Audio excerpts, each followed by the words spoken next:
I'm Brian from Groovify, and if you watched our last video, you know that we were talking about the ways in which a personal statement for graduate school is substantively different than a personal statement for undergraduate or college.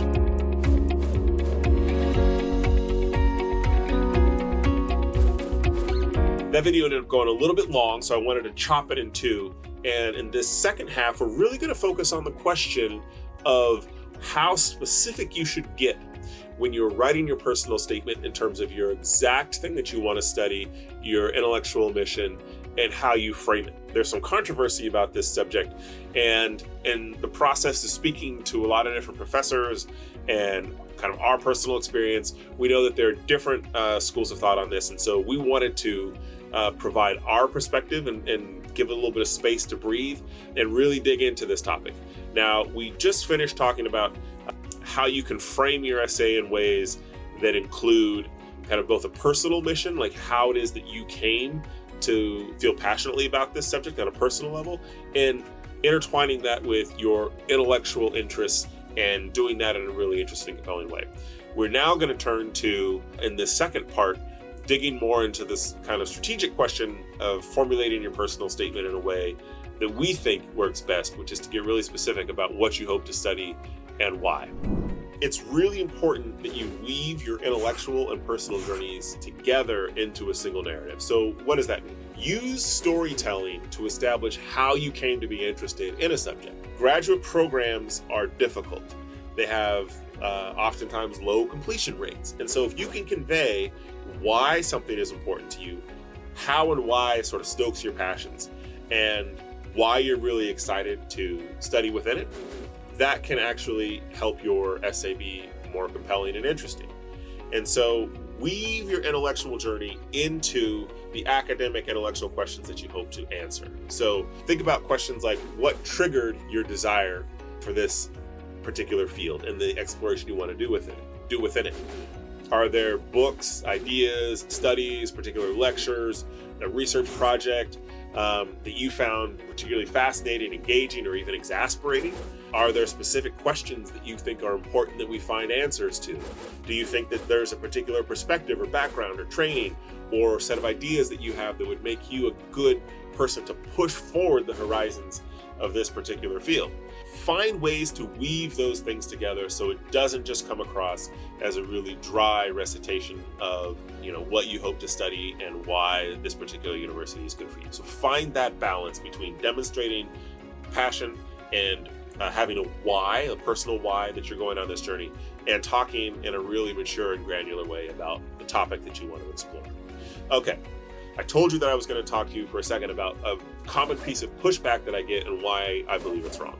So here's the common pushback that I get when it comes to the idea of having real specificity in your personal statement about what you want to study. People will often say, I don't want to be too specific about what I hope to study because I don't want to make my pitch too narrow. I want the reader to view me as a diverse candidate who can fit into the school and programs in lots of different ways. First, kind of a couple of practical things. One, I think this is a bad idea because you should always view admissions, and I know it can be difficult to think of it this way, you should view admissions as a two-way process. That is, you're trying to get into a place, but you're also trying to figure out if a school is a good fit for you.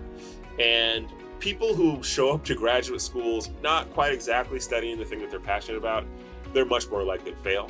Related to that is that sometimes people have this concern that if they're too specific when they get to school, they're going to kind of be stuck there. And if they do decide to study something slightly different, that they won't be able to. I can tell you, especially for Ph.D., that's not really an issue. Almost nobody ends up studying exactly the thing that they laid out in their personal statement. So there's this sense in which part of what you're doing in describing exactly what you want to study is in a way more important as a way of demonstrating your insight and your understanding of the complex material, and less a way of saying, I'm going to be forever on this track moving forward studying only this thing.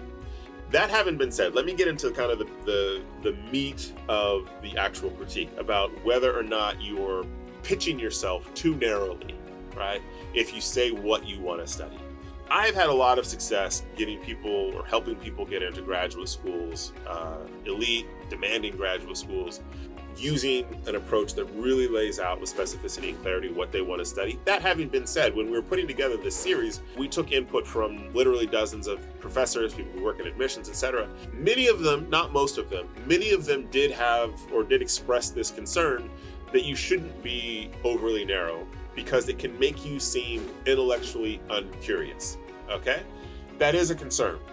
And the way that I've always gotten around that is that you do state the thing that you're interested in and why, but you also have a couple of sentences that you insert in there that make it clear that you are not, absolutely forever, irrevocably bound to this way of seeing things. So, for example, you might say, though I do believe that X approach is the right way to think about problem Y, in order for me to understand the question fully, I would benefit tremendously from the work of professors X, Y, and Z who look at this problem from the perspectives of A, B, C.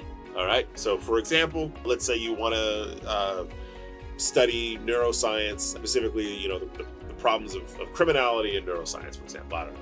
And you say, okay, I believe that neuroscience is the best way to understand violent behavior in humans, and at a biological level, that's what I'm interested in, how the neurons work, et cetera, et cetera.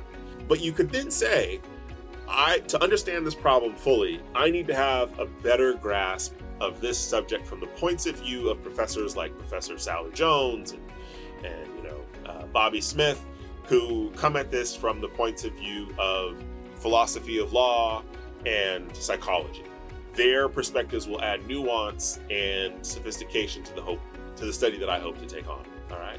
So you insert sentences specifically designed to show that you want to have a broad approach, that you are seeking alternative perspectives to at least challenge your point of view so that you don't come across as dogmatic. So this way you can kind of have the best of both worlds, where you are showing that there is a sophisticated perspective and idea that you hope to pursue, but at the same time, you're not going to be overly kind of tied down to that perspective. All right, final thoughts. Graduate school is about hyper-specialization, so you need to project that you are prepared, mature, knowledgeable about the field in a really nuanced way. This is why all the research techniques I told you about in prior videos are vital. Next episode, we're going to sort of look behind the curtain of admissions committees. What does a graduate school admissions committee look for, and how do they go about assessing people's applications? All right?